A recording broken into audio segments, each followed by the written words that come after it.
melibatkan warga sekolah dan masyarakat dalam kampanye pendidikan, misalnya seperti pendidikan literasi, kampanye anti perundungan, kampanye kesehatan, seperti itu. Kemudian bisa dengan pelatihan oleh ahli lokal yang ada di sekitar masyarakat di lingkungan sekolah, misalnya menyelenggarakan sesi pelatihan ini oleh ahli atau anggota masyarakat yang memiliki keterampilan khusus seperti pengajaran keterampilan kerja atau pengetahuan lokal. Nah, ini bisa dilakukan pada kegiatan proyek atau mungkin pada saat mengambil tema kearifan lokal atau gaya hidup berkelanjutan. Ini juga bisa melibatkan tokoh masyarakat yang ada di situ yang memiliki keterampilan khusus seperti itu. Kemudian pertunjukan dan pameran sekolah terbuka ini bisa mengundang orang tua atau masyarakat untuk menghadiri pertemuan siswa, pameran seni atau acara sekolah terbuka untuk memperlihatkan prestasi dan kegiatan siswa. Nah, ini juga biasanya untuk saat ini ditampilkan pada saat proyek, kemudian bisa dengan proyek lingkungan. Ini misalnya melibatkan warga sekolah dan masyarakat dalam proyek lingkungan seperti penanaman pohon. Anak-anak disuruh membawa satu pohon yang ada di rumahnya, pohon kecil, tanaman kecil, atau bisa tanaman obat-obatan seperti itu untuk meningkatkan kesadaran akan isu-isu lingkungan.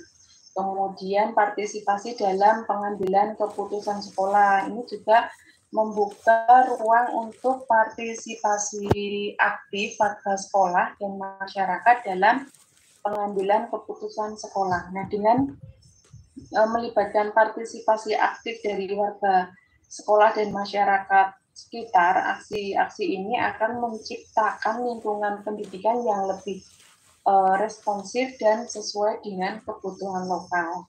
Kemudian memperkuat koneksi antara sekolah dan masyarakat, dan dokumen dari kegiatan tersebut bisa digunakan sebagai bukti dokumen di aksi nyata. Kemudian untuk berdampak positif terhadap lingkungan sekolah dan masyarakat sekitar, ini aksi nyata yang berdampak positif terhadap lingkungan sekolah dan masyarakat sekitar mencakup kegiatan-kegiatan yang tidak hanya meningkatkan kondisi fisik sekolah, tetapi juga memberikan manfaat sosial, manfaat ekonomi, dan lingkungan bagi komunitas. Untuk contoh aksi nyata dengan dampak positif itu misalnya program penanaman pohon dan konversi lingkungan seperti yang sudah disampaikan tadi, melakukan kegiatan penanaman pohon bersama dengan siswa, guru, dan masyarakat untuk meningkatkan kesadaran lingkungan dan membantu mengurangi jejak karbon.